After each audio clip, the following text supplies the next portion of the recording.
Rumors spreading round in that Texas town about the shack outside the game. You know what I'm talking about.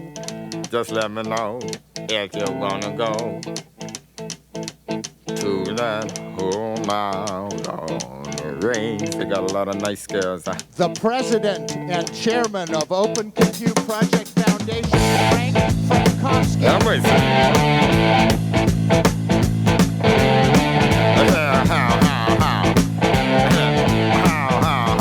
Well, yeah, it's fine. Good morning and welcome. I guess that's the best thing you can do to a speaker right before he stands in front of 2,500 of his closest friends is play a joke on him about ZZ Top and his beard. But hey, at least it lightened the mood, right? You know, this group never ceases to amaze me with your energy and your creativity and the passion that you have for openness and transparency. The work that we're doing together is truly fundamentally transforming the industry. And I'm looking forward to talking about that today and tomorrow.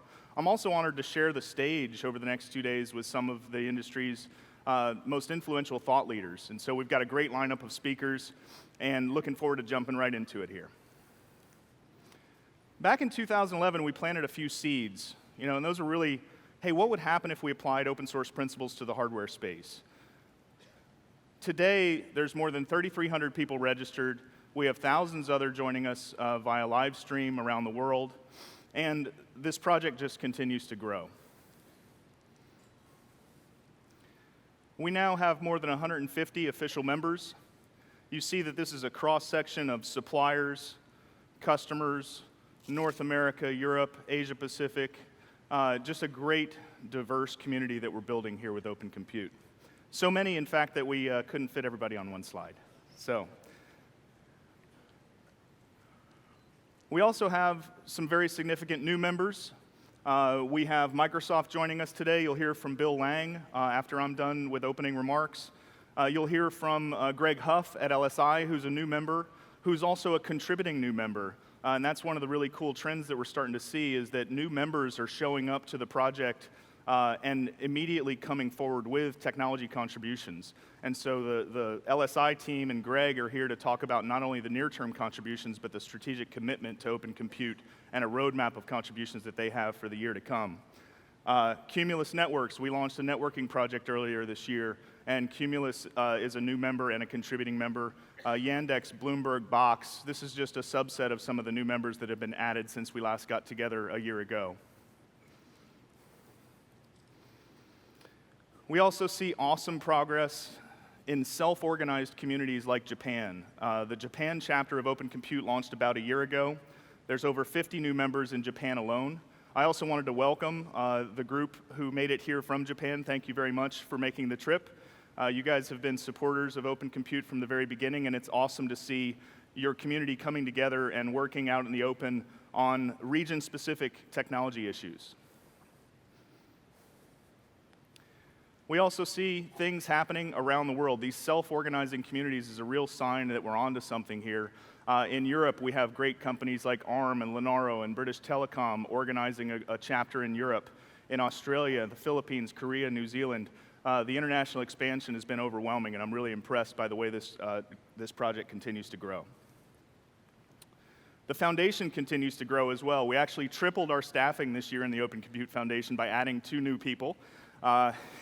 As you guys know, we hired Cole Crawford last year as the executive director to run the Open Compute Foundation. We've since, in the last few weeks, added Hugh Blemmings to lead the OCP certification program. I'll talk a little bit more detail about what that certification program is and why it's important to us. And Amber Grainer also joined us as community manager. Many of you probably already know Amber. I know that she is working very closely with all of our project leads to give you all the tools and the processes that you need to be successful in building your own communities.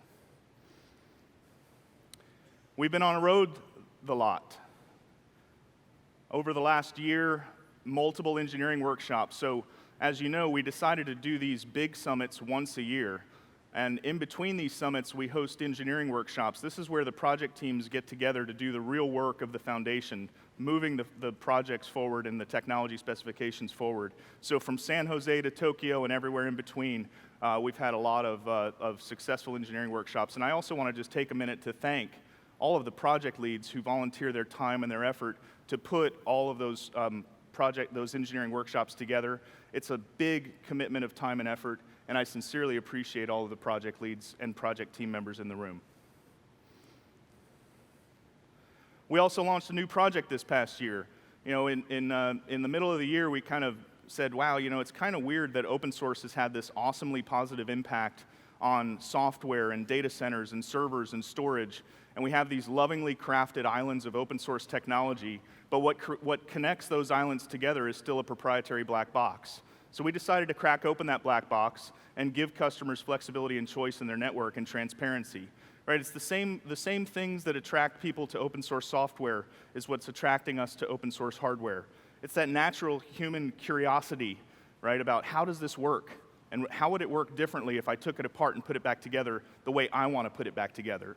Instead of having a predefined appliance pushed on me, how about if I take a role in designing it?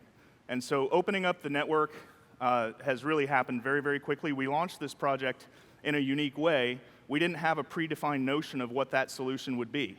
We basically said, hey, we want to apply these principles to the network, and let's see what the community comes up with.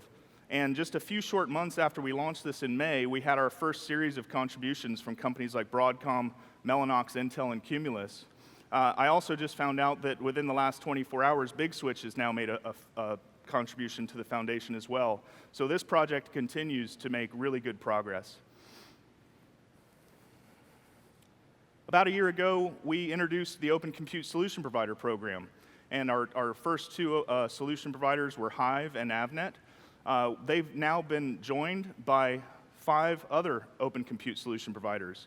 This is really exciting. When I said the industry is fundamentally transforming, these are companies that are building their businesses from the ground up with open source communities in mind, right? Instead of predefining a roadmap of products and then trying to find a problem that fits that solution, these are businesses that are based on basically consultative selling, saying, tell me a little bit about your IT challenges. Now let me go back and look at all the building blocks that are available in open source, and I'm going to bring something together for you. It's really exciting to see these new opportunities and these new businesses being created around open source and bringing full solutions to customers.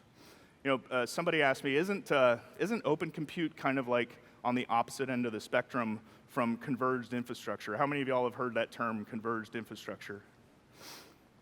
Yeah, I kind of view that as like a buzzword for proprietary lock-in.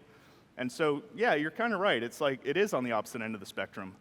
The role that, but there's a lot of benefits of converged infrastructure, right? If you want a full solution that's vertically integrated, no muss, no fuss, you buy a converged infrastructure. But you're also going to be locked into that converged infrastructure. I also get the question, well, how broadly applicable will open compute be? Well, it's not just for the big guys, and you're going to hear over the course of the next 2 days of a lot of customer adoption stories of customers of all sizes and scales. Where I'm going with all this is that the solution provider network plays a critical role in being able to deliver those benefits of a converged infrastructure without the proprietary bullshit that typically comes with it, right? So no muss, no fuss, deal with your solution providers, and they will put together an open source solution that'll be bespoke for you.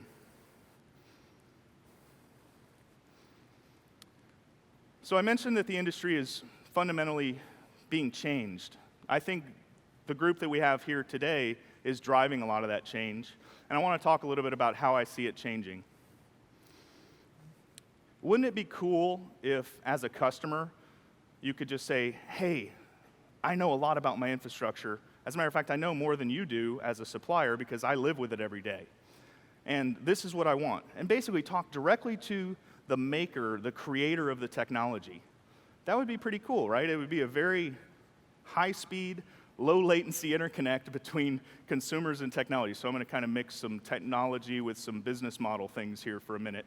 But this would be considered kind of a non-blocking architecture, right? There's no oversubscription in the middle. You know, it's a beautiful business model. For some odd reason, we chose to use a very bottlenecked business model to support scale-out computing. So what's happened in the past is that all of these really creative technology suppliers have had very few routes to actually get their technology to end users. They've had to go to vendor A, B, or C, or I think as we say on the chart, supplier 1, 2, or 3. There's been a very small choice of integrators that then take that technology and move it to the customer. So, you know, the technology guys, they're cranking stuff out. But it gets into this choke point, and it kind of slows down. Some of them don't even make it out of the choke point. They flame out. And then that technology kind of gets transformed. It gets some stuff added to it, gets some stuff subtracted from it, and then it moves slowly to the customer. Sometimes it meets the customer need. Sometimes it's over-provisioned for the customer need. Sometimes it's under-provisioned. This can go on and on and on, but it's not the right business model. It's not a non-blocking architecture, so to speak, for the way scale-out computing should be delivered to customers. What we envision is a much more scalable business model to support open compute and the technologies that customers want. I mentioned earlier the Open Compute Solution Provider Network. They're the ones that are going to create this scalability and building new businesses in the way that customers want to be served. We also need to add some infrastructure. I'm going to talk a little bit about a new technology licensing option that we have within Open Compute, as well as OCP certification to ensure that whatever those customized solutions are that the solution providers build can be certified to work and be supported in a production environment. So we'll talk about licensing first. The current license that we use within Open Compute is what I would consider a very permissive or Apache-like license. So when a technology supplier contributes their technology to the foundation and somebody picks that up and transforms it into something else, there's no requirement today to give that derivative work back to the project. And the velocity around that has been fantastic, and thankfully we have a lot of very altruistic people involved in this project, and we have seen a lot of those derivative works being given back. But we also heard from our suppliers that they might be willing to give even more if they might get a return on that investment of intellectual property. So what we've added is a more restrictive probably a bad word, but it basically says, hey, if you pick this up and modify it, and it's granted under this license, it's more GPL-like. So any derivative works now will be given back to the foundation. And so we expect this to increase the velocity that's already pretty great, and really kick off that flywheel of derivative works and innovation that comes from it. The other core component that we're putting in place here is OCP certification. I'm really proud to announce that we have 2 physical labs set up. One is in Taiwan, eTree, a nonprofit organization. There's some very passionate people, including YF, who have built this lab from the ground up to do, basically, it's a certification lab for the world, right? You could almost view that as an unbounded problem. The other is at University of Texas in San Antonio, and they've also built a very significant lab infrastructure, and another very passionate individual, Paul Rad. I don't see Paul in here, but these 2 guys have really worked very, very hard to build these labs and get to a point where we can actually tackle certification for any way, shape, or form a customer wants to build their infrastructure. So now, instead of doing a very wide and deep certification, which is typically the way that certification has happened, right? Because the incumbents have typically built a small number of products and then validated it for every possible use case under the sun. Now, these labs are going to be able to say, hey, you have a specific solution that you want me to certify? I'm going to certify it. I'm going to go narrow and deep on that certification. And the resulting quality, our experience at Facebook has been the resulting quality is excellent, right? Because now you're not doing a mile wide and an inch deep. You're doing a mile deep and an inch wide because you're basically certifying for that particular configuration. I also want to pause for a moment and congratulate WeWin for being the first to achieve Open Compute certified configurations.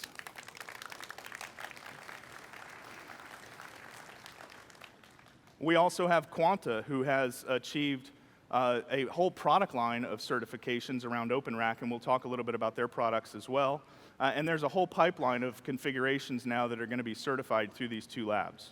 And again, the purpose of this certification is to certify that all of this custom work that's going to be pulled together out of open source building blocks is going to be right for the customer. It's going to be high quality, it's going to be supportable.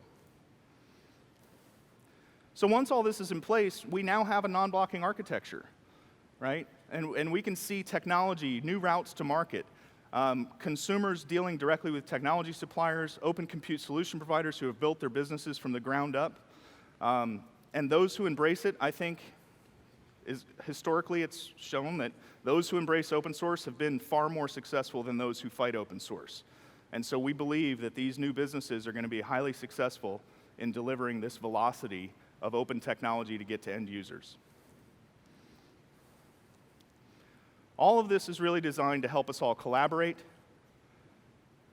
contribute more, and consume with all of the things that we need from an open compute perspective to make sure that everyone continues to do the work of the project, continues to consume the technology, and this virtuous cycle just continues. I'll take just a minute to talk about just a few of the adoption stories, and you're going to hear a lot more of these throughout the next couple of days. But obviously, there's companies like Facebook and Rackspace and Riot Games who have already deployed at scale. You're going to hear from Microsoft and Goldman and Fidelity who have been inspired by the project, and others who are just in the early stages of testing open compute technology for planned production deployments. There's also been just a ton of new technology contributions. I mentioned that the new licensing options are going to accelerate something that's already moving at a very fast pace. Rackspace mentioned last year that they are collaborating to build their own versions of OpenRack products for their specific needs within Rackspace hosting. And Quanta and Rackspace are contributing not only the server nodes that are OpenRack compatible, but also the design of the entire rack. It's all OpenRack compatible gear. You can go see it in the Quanta booth. By the way, if you haven't been to the expo hall or where they're demoing product, there's a lot of really cool stuff to see out there. Fidelity came to the community with a really interesting idea, and I don't want to steal too much of Fidelity's thunder, but they deal with heterogeneity and legacy equipment more than most.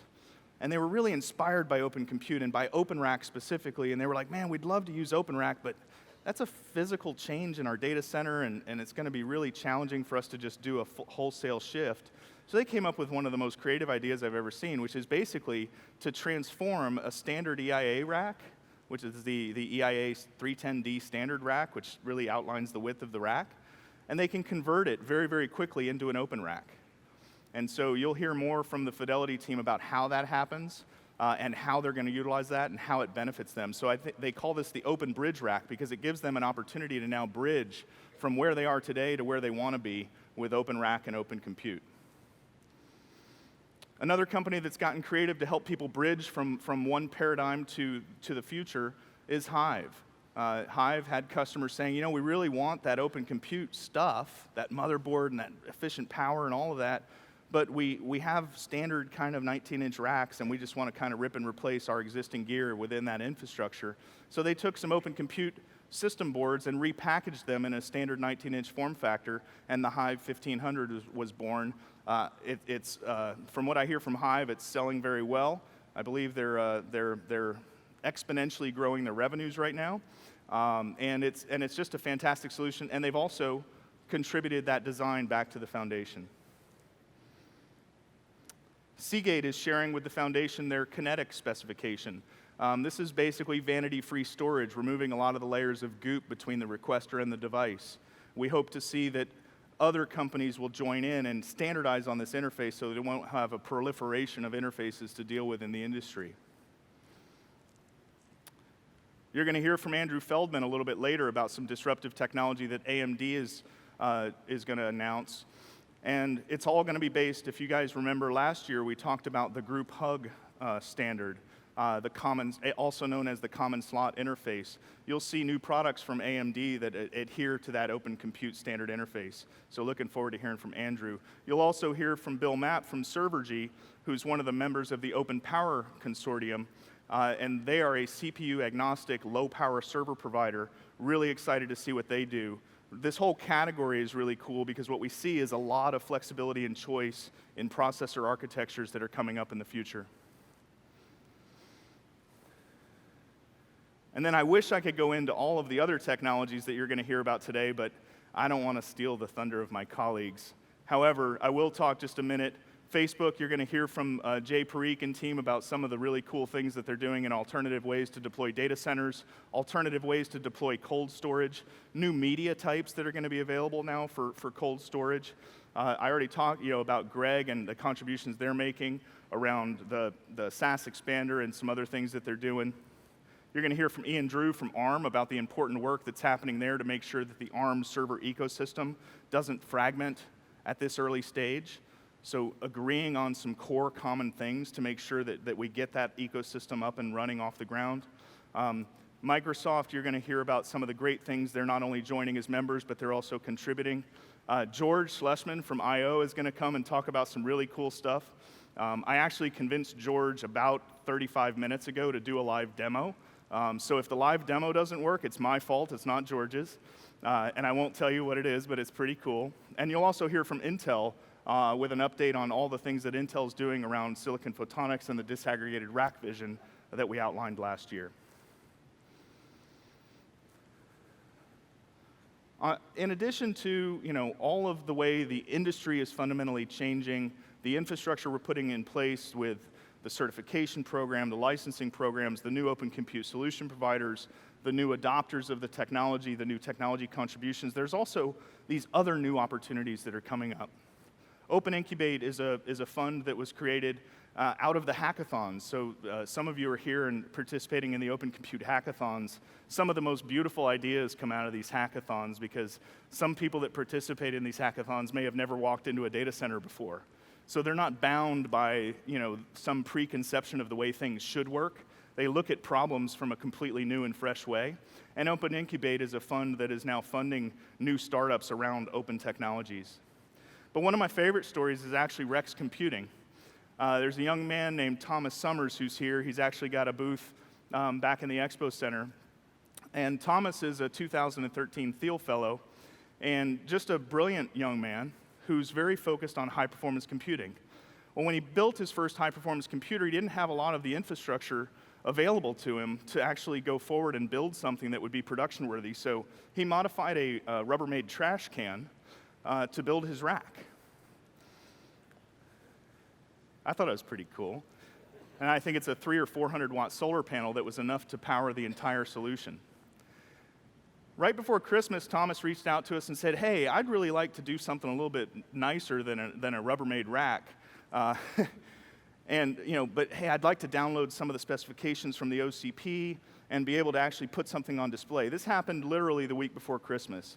And what you'll see if you go to Thomas's booth with Rex Computing is that they've very quickly been able to transform what was an idea into a real technology that you can now power up and see it work. And this is thousands of coprocessors behind a general purpose processor designed for, and I think the thermal spec for one of those sleds is about 280 watts. He can put thousands of cores within that 280 watt thermal boundary. So this is pretty awesome new technology. It's just one example of the new routes to market that are being created and the velocity that's being created around open compute.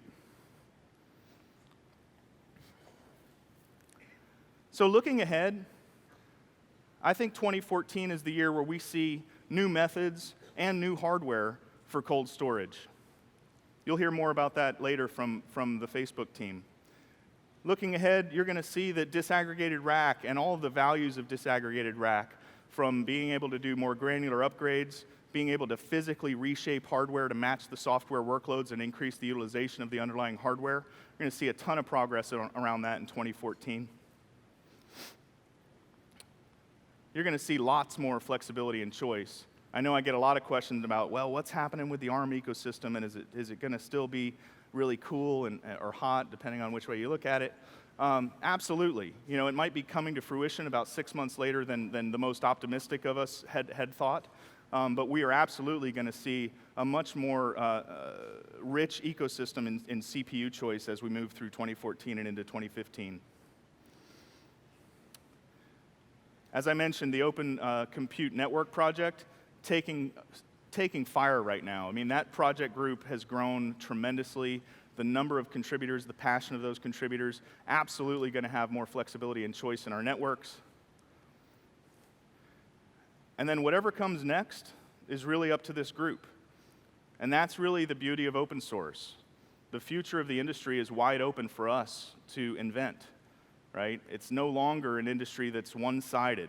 It's suppliers and customers working together to invent what happens next. And that's what excites me about open compute. That's what excites me about the passion of this group. We can continue to collaborate, contribute, consume. The work of the foundation is to provide you with the foundational bits that enable us to continue our work together. With that, I would like to turn it over to Mr. Bill Lang from Microsoft. Thank you very much for being here.